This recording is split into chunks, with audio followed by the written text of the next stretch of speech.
Hi, everyone. It's Kalila Brown-Dean, host of Disrupted. August 29th marks 20 years since Hurricane Katrina devastated New Orleans and the region. Decades later, the city still feels the impact of Katrina. I was there last year visiting with my family, and I was struck by the spirit of the city, by the resilience of its people, and by their commitment to making sure we interrogate what happened in New Orleans and what could have been done differently to keep people safe. So today, in honor of the spirit of the people of New Orleans, we're listening back to this episode on environmental disasters. It was recorded in 2023, so you may hear references to some disasters that happened that year. As always, thanks for listening. In recent years, the Earth has been struck by natural disaster after natural disaster.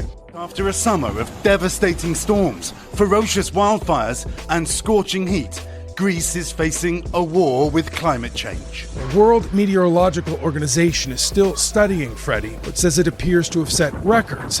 It lasted more than 5 weeks and is likely the longest tropical cyclone on record, and it may also be the strongest. In Vermont tonight, massive piles of mud, streets still filled with water, and a rescue operation that can't stand down. Right now, at least 1,000 people are still missing as the deadly wildfires burn. New York City under a state of emergency tonight with 23 million people under flood watches across New York, New Jersey, and Connecticut.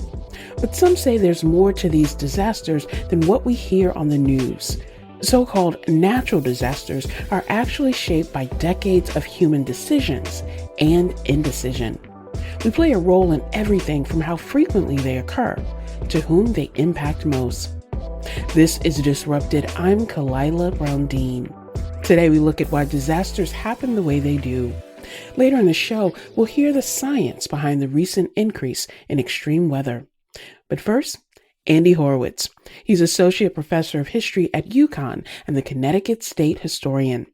His work looks at disasters and the broader implications that they hold for society.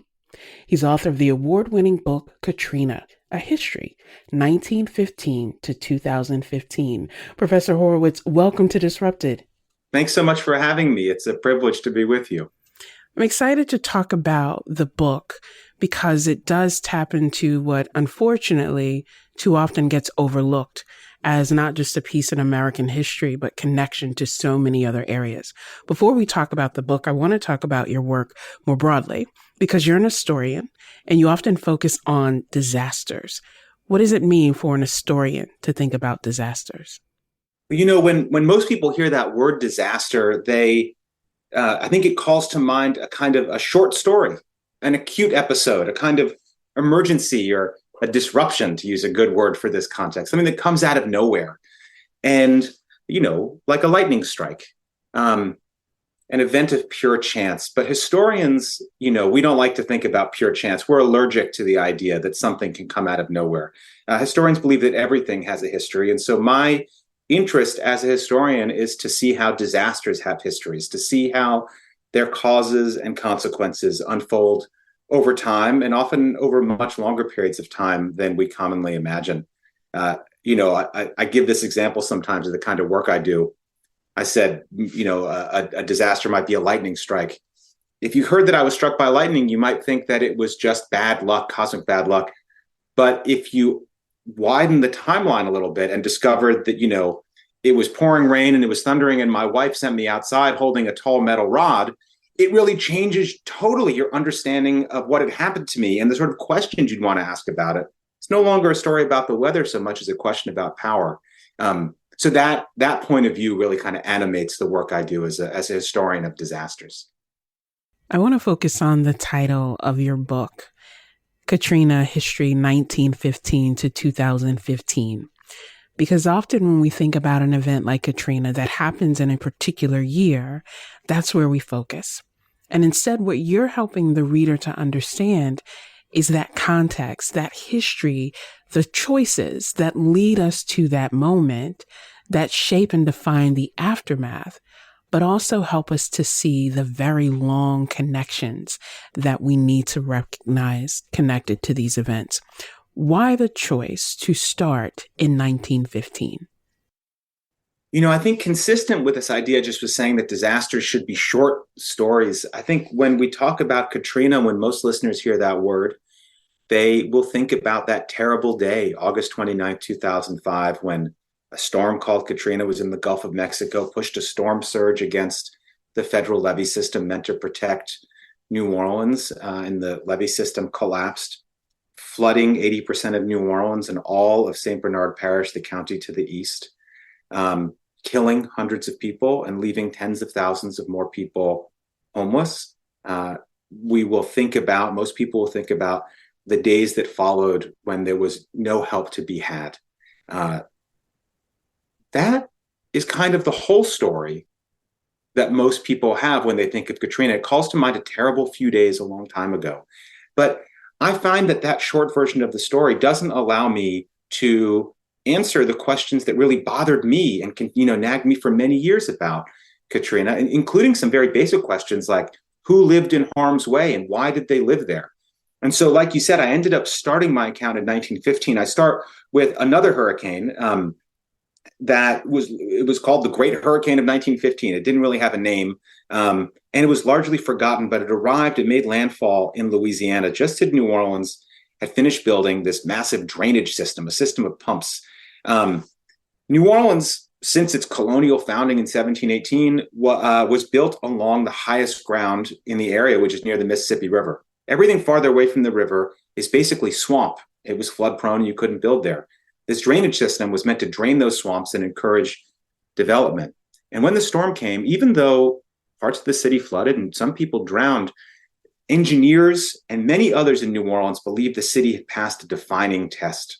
In fact, the newspaper a few days after the hurricane said the record shows that New Orleans is stormproof.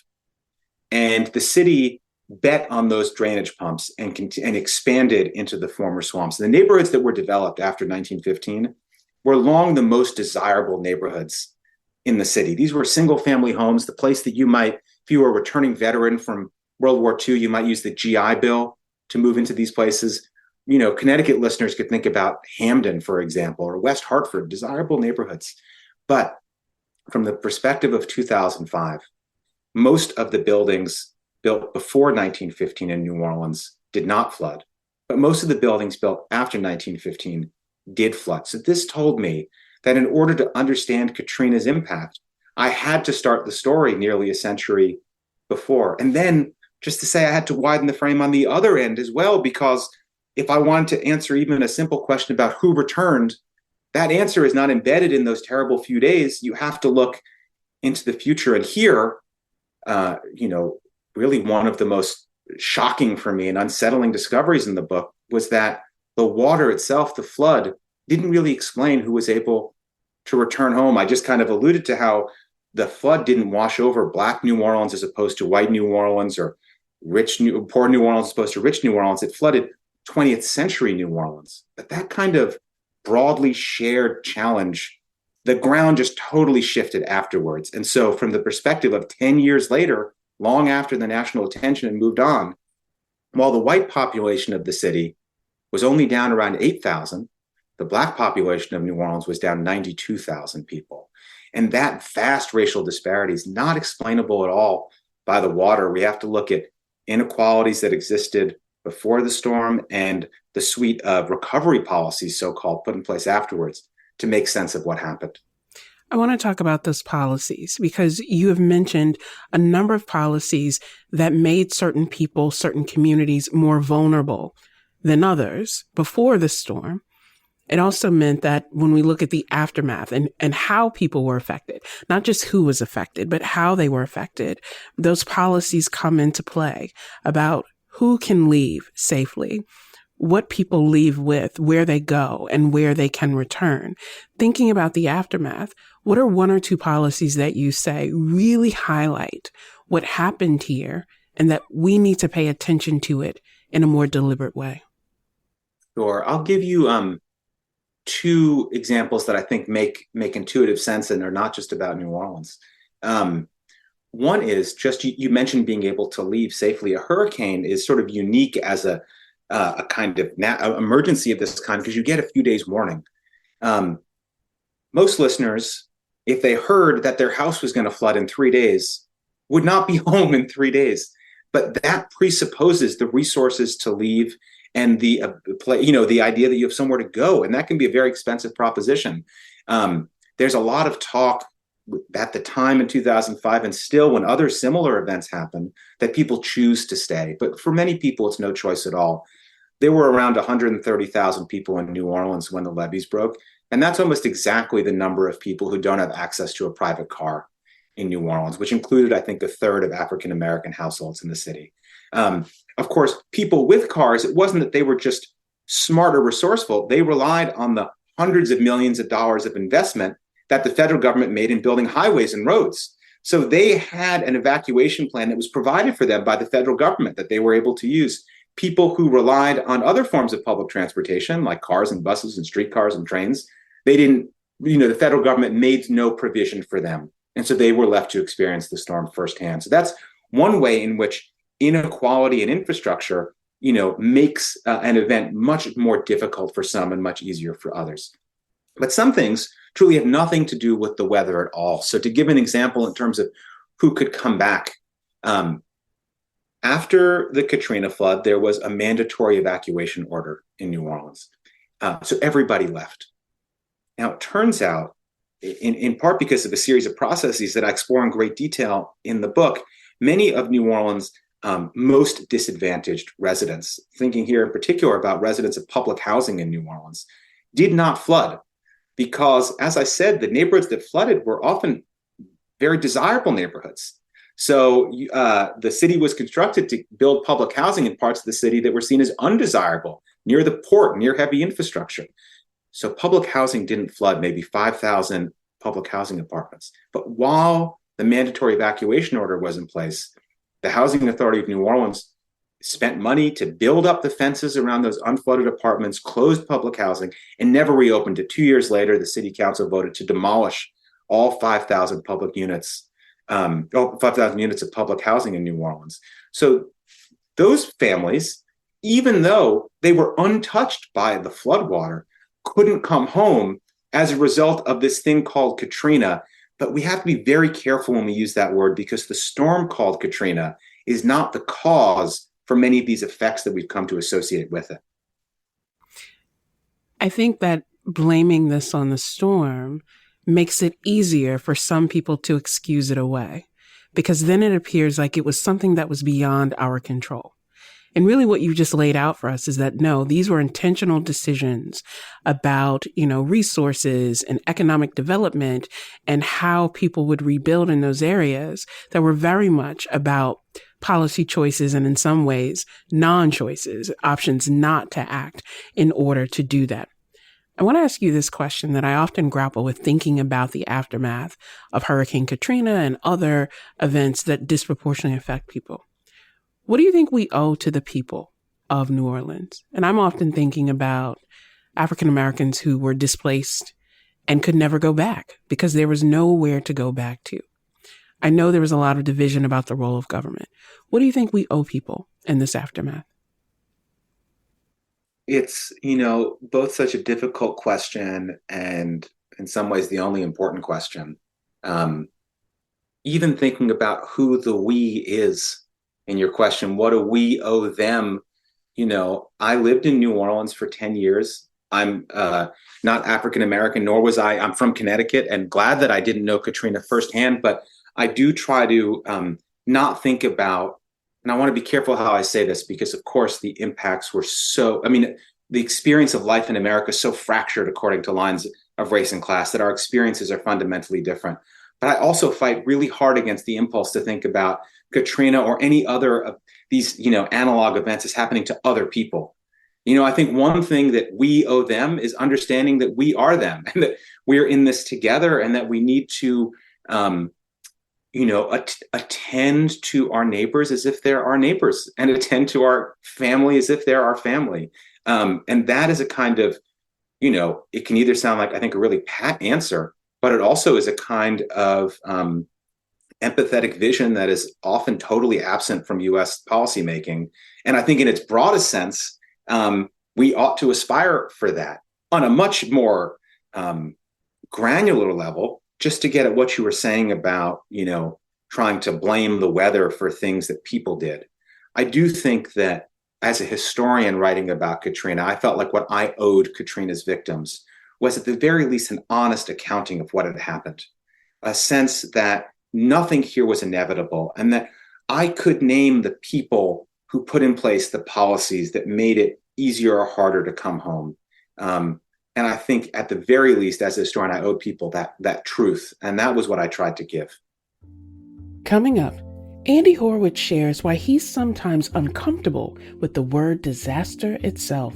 I came to think that word disaster, that idea, actually had a much more to do about normalizing suffering than it did out of making a special case. And later, we'll discuss scientists' efforts to mitigate climate change. This is Disrupted. Stay with us.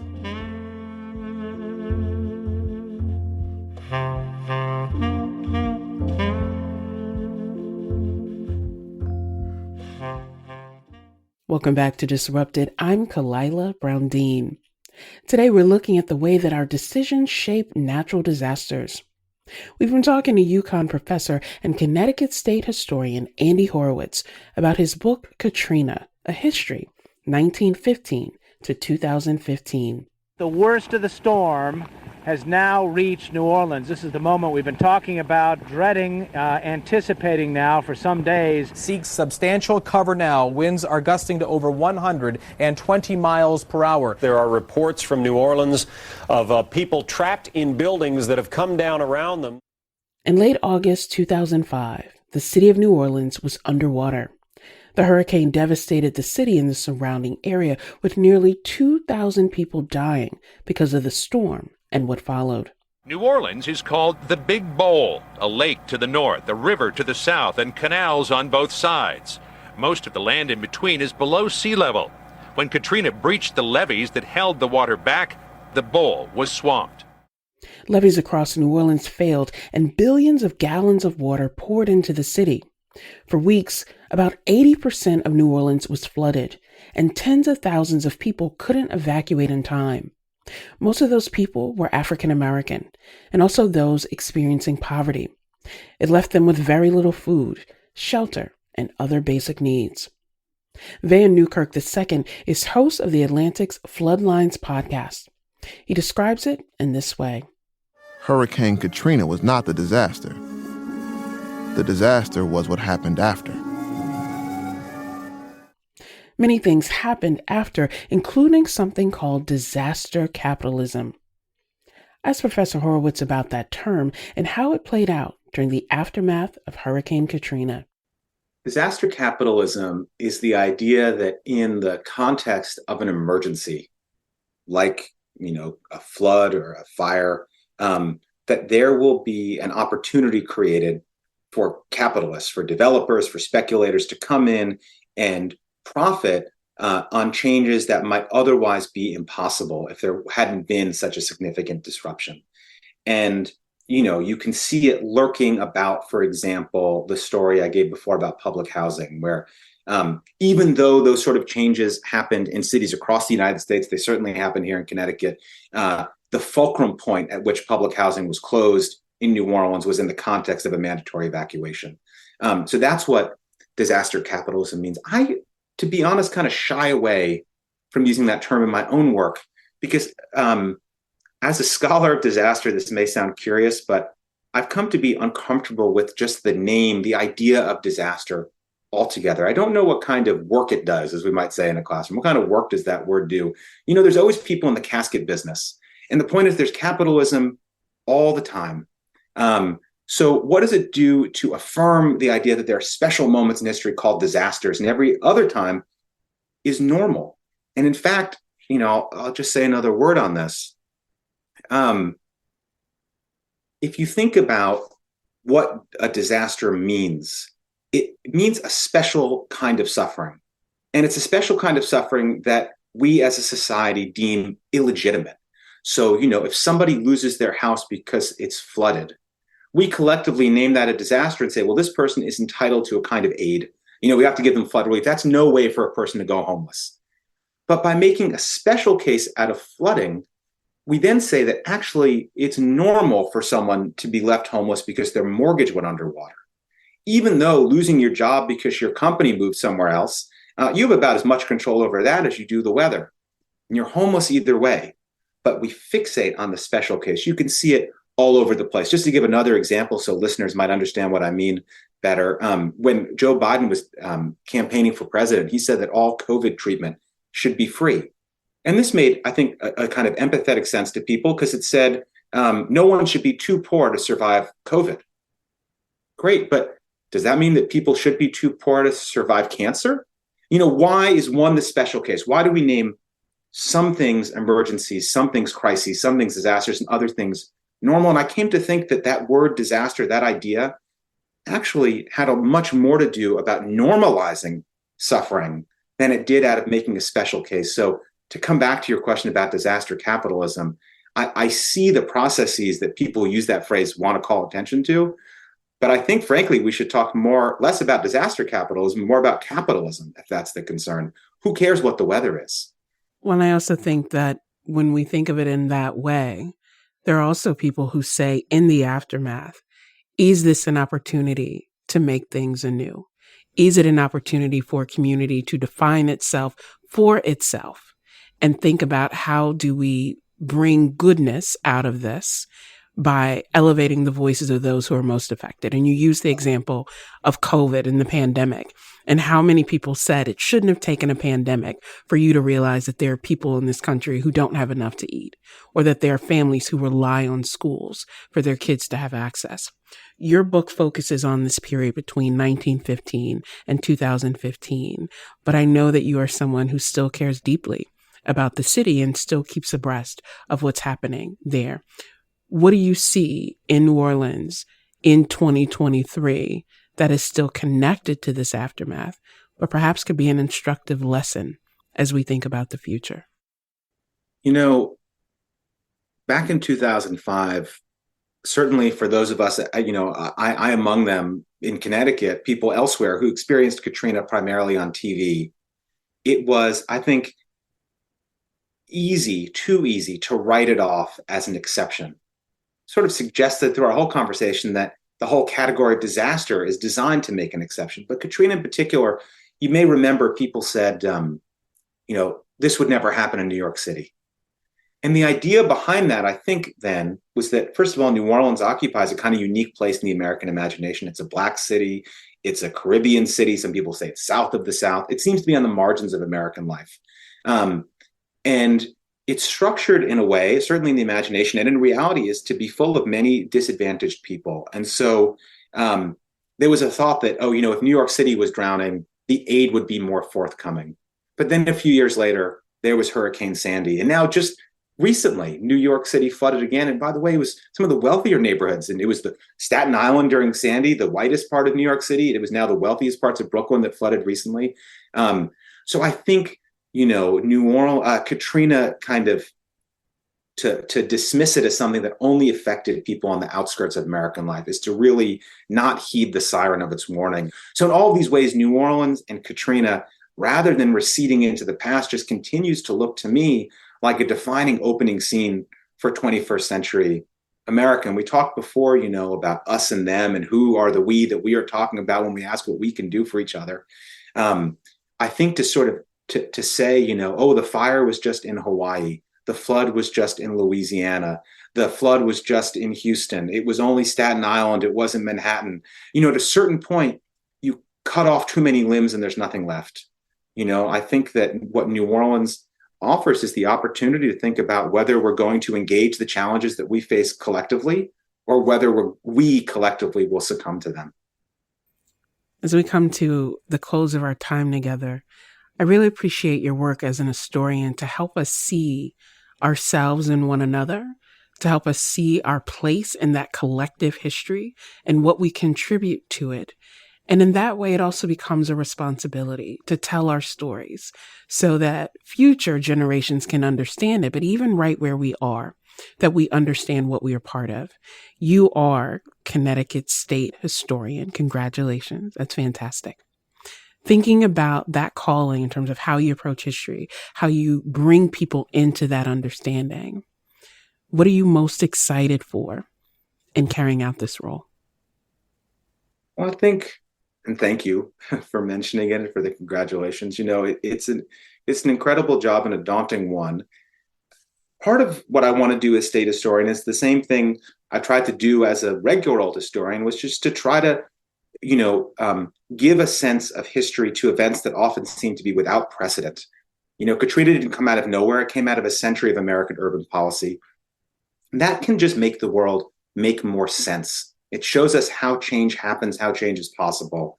And I'd like to help to provide that kind of usable past here in Connecticut as we make sense of things, but on a broader level, in the way that you were speaking just a moment ago. I really see my role as trying to encourage communities as they engage in acts of collective autobiography, to try to tell stories about ourselves and our state that we can see ourselves in, to ask questions from the perspective of the present that have meaning to us now, to ask those questions about the past so that we can better understand who we are and where we are.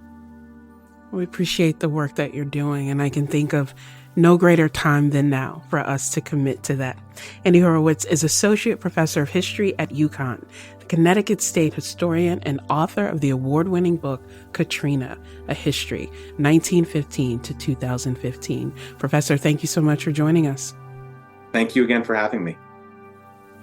Coming up, a professor at the University of Michigan explains how climate change can cause both an increase in flooding and an increase in droughts. This is Disrupted. We'll be right back.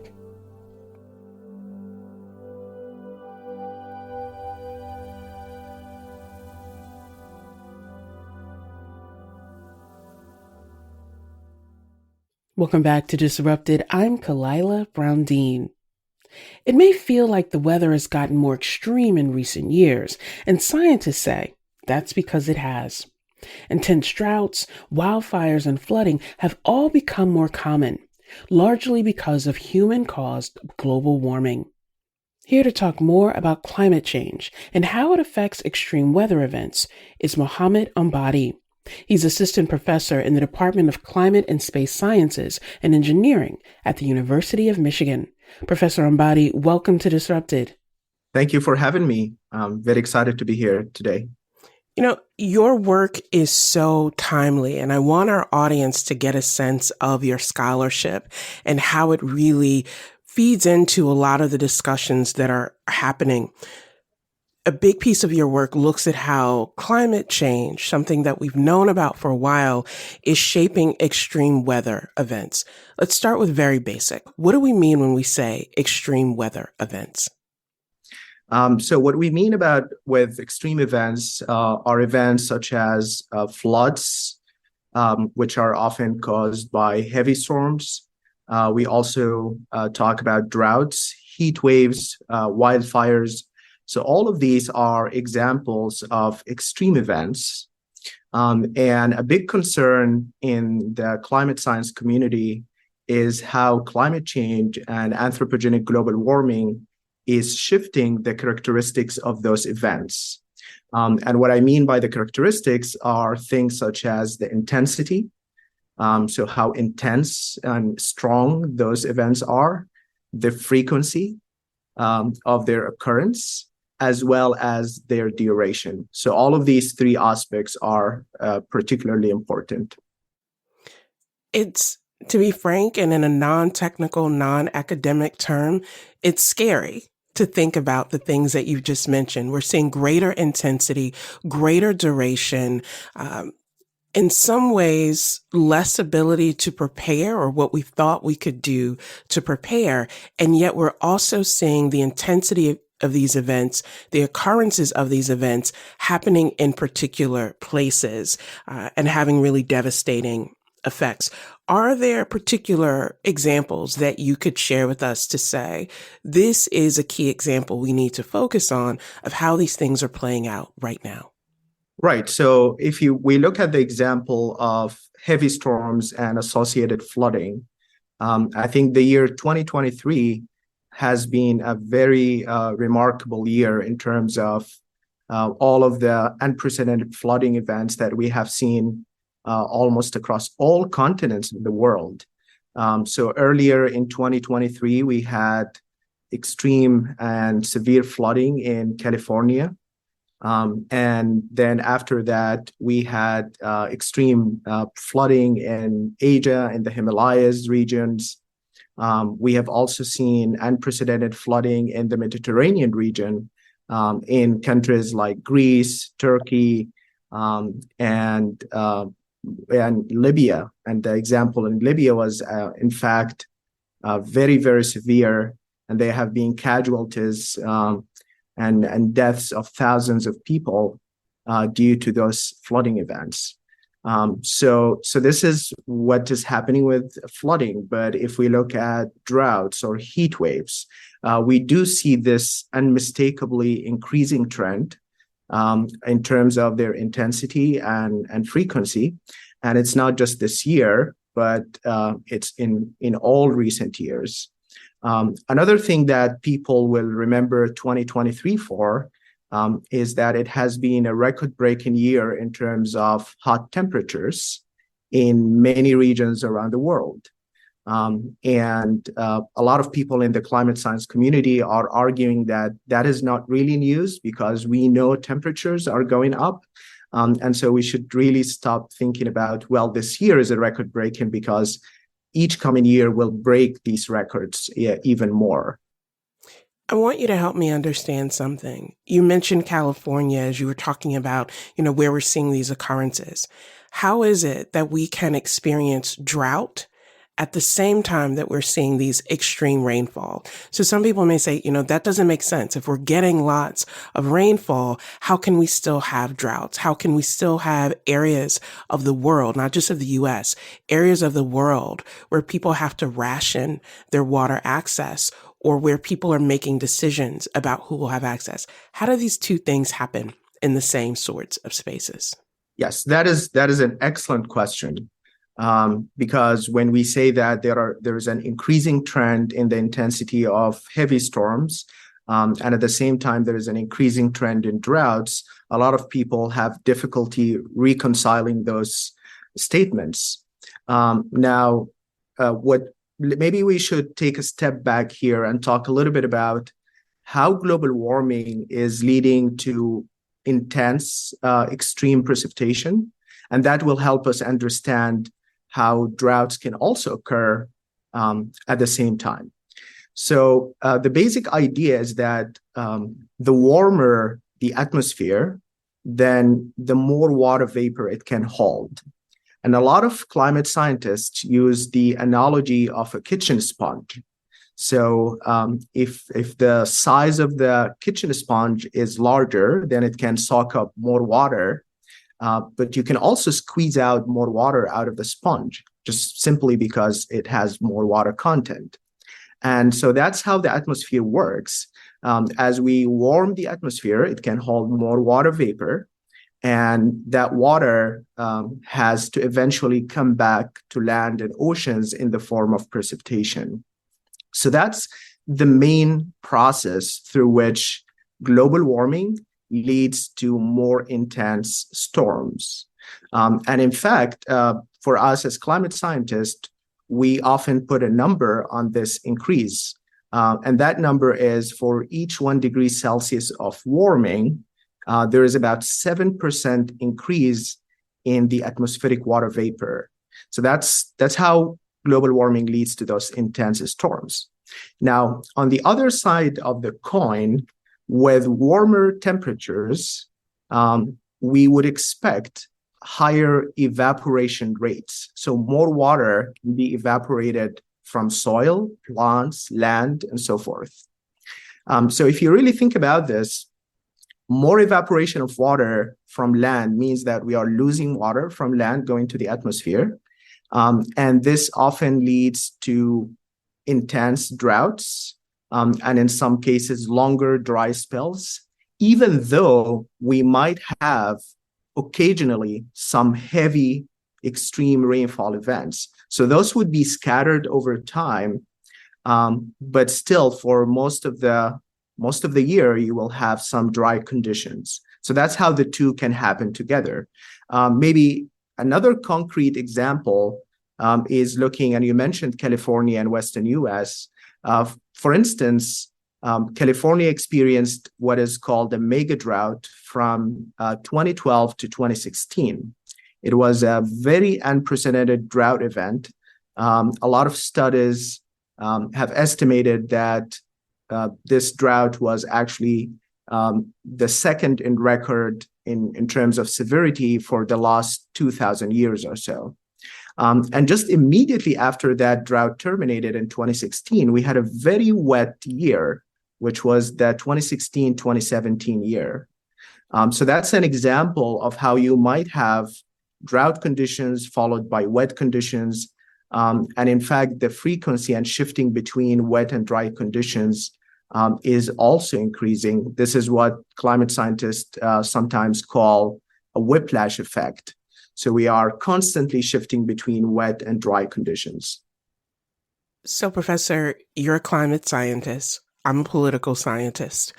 And sadly, this is an area where those two fields converge, because this has now become a political question, right? Of people doubting the role of humans in precipitating some of these conditions, the ways in which our human behavior, our priorities that we have, how we contribute to these problems, but also what I think is so critical about your work, what we can do to mitigate and maybe not necessarily reverse, but at least reduce some of these things as we go forward in the future. Listening to what you just described, the question for me is always, what can we do now? We see what's happening. We see what's on the horizon for the future. What can people do right now in their everyday actions, their collective actions, to really have an impact for the better? When we think about climate change problem solving and what can be done in order to address the problem of climate change, we often frame the discussion into two components. The first component is what we refer to as mitigation of climate change. And the second component is adaptation to climate change. And the easiest way to understand this is to use the analogy of being in a leaking boat where you have a hole in the boat. So mitigation would be patching the hole in order to prevent water from coming in. So mitigation is addressing the root cause of the problem. Whereas adaptation would be something like using a bucket to take the water out of the boat that is already inside the boat. What does this mean is that adaptation is often concerned with dealing with the consequences of the problem. So in the context of climate change, mitigation means how can we reduce greenhouse gases emissions in order to slow down warming or stop it altogether. Whereas adaptation refers to all the different approaches that we can implement in order to deal with the consequences of climate change. For instance, what we have been talking about for the past 10 minutes or so about extreme events. How can we deal with those events? And also things such as sea level rise or having lower values and lower rates of snow melt, for instance. So how can we deal with all of those things? So in terms of mitigation, there's a lot of work currently in the climate scientific community about not only reducing greenhouse gases emissions, but also implementing approaches that can help us suck carbon dioxide and other greenhouse gases from the atmosphere and store it in land and vegetation.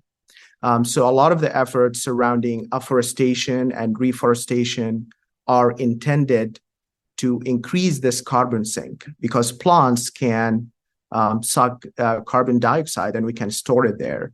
And similarly, there are many approaches that are often used to sequester carbon inland. So those are some of the scientific approaches that are being done. Another line of research is about deploying renewable energies. And this is something that is related to the individual level, to a lot of the things that we decide to do, whether we want to have solar panels in our homes, whether we want to drive electrical vehicles or as opposed to gas vehicles and so forth. So there are these actions as well related to renewable energy, which will help us reduce our emissions of greenhouse gases.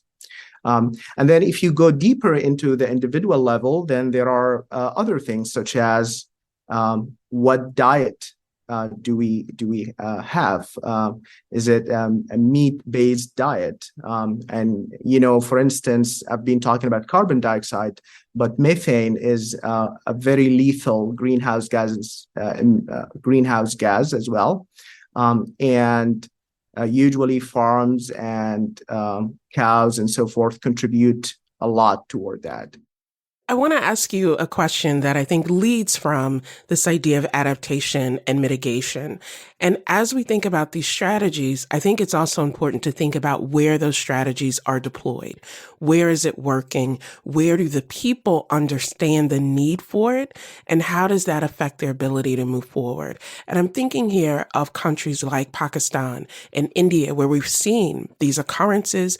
We see a tremendous need. So whether it is large populations of people or very difficult terrain, that can affect all the things that you've talked about. How important is it for us to think about not just which strategy we need to approach, but also where those strategies are happening? Right. That is a very complex debate. And I often think about mitigation and adaptation to climate change at the global scale as one of the most difficult problems because it is a very highly multidisciplinary problem. You talked earlier about how political science and climate science and many other fields are needed to address the problem. And there are all these considerations surrounding climate justice and to what extent can we really employ those solutions and strategies in different countries that have different needs. So for instance, in a lot of the developing countries, the main concern is really providing energy to people, energy and food.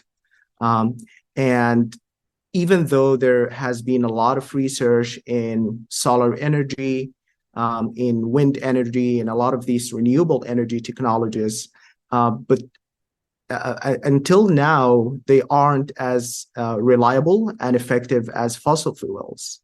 And so for those developing countries, their priority is really to provide energy and food regardless of the source. And one of the main concerns that a lot of people have in the climate community is how can we as climate scientists from the developed world go and say, well, we figured out that fossil fuels is not good, stop doing this. Who are we to actually say that to developing countries? So those are a lot of concerns. I don't think anyone has a clear answer to those questions. But I think it's an open area of research. And maybe what is needed to do is we need to have more interdisciplinary research in this issue. And I think a lot of academic institutions and universities around the world are now establishing centers where they bring climate scientists together with political scientists, statisticians, and people from the business side, and all different kinds of disciplines in order to think of solutions and strategies that can really be applied in most countries. You laid out really complex challenges, but you've also laid out the need for complex solutions and approaches to that it's not a one-size-fit-all. these problems didn't occur overnight, and so we'll need a longer vision and approach. And it has me thinking, Professor, about young people who will inherit many of these challenges, but also have the power, the potential, the brilliance to really tackle them in ways that we haven't yet. Given what you do, given the interest that you have, what you're seeing, what would be your message to young people? Yes, I think we all have a lot of hope in young people. And I think many of my students who are really coming from different disciplines seem to be very concerned about climate change. They are very aware of the problem and they really want to make change. So maybe my first message would be is that we need everyone. Everyone, no matter what your disciplinary background is, you can definitely bring something new to the table and to the discussion. And we've already talked about how this is a very multidisciplinary, complex problem. So my message would be for all young people to really think about how they can contribute towards solving climate change, either from a mitigation perspective or adaptation perspective. And that thinking outside the box, especially if you are coming from a discipline other than climate science, is really important, is often something that is very, very valuable. And I think with the increasing frequency and intensity of extreme events that we've talked about earlier, what we have seen in the year 2023 and so forth, I think more people are starting to realize that, the consequences of climate change are here. This is not a far off problem that is projected to occur in the future. It is already here. And I think it's also important to think in that capacity. Because a lot of people sometimes think of climate change as a distant problem, either in space or time. We think it's distant in space, only affecting melting glaciers and polar bears. We think that it is distant in time, affecting our children or maybe grandchildren, but not necessarily we won't see the impacts during our lifetimes. And I think what we have seen in recent years just kind of refute those points. Well, I appreciate you for reminding us that it's here with us now. It will continue to be with us, but there are things that we can do in the areas of adaptability and mitigation. Dr. Mohammed Ombadi is assistant professor in the Department of Climate and Space Sciences and Engineering at the University of Michigan. Thank you, Professor. Thank you so much for having me. Disrupted is produced by Kevin Chang Barnum, Robin Doyon Aiken, and Meg Dalton. This episode was originally produced by Kevin Chang Barnum, Wayne Edwards, Meg Dalton, and Katie Tolarski, with interns Letitia Peters and Joey Morgan. You can listen to all the previous episodes of Disrupted by finding us wherever you get your podcasts. I'm Kalila Brown-Dean. Thanks for listening.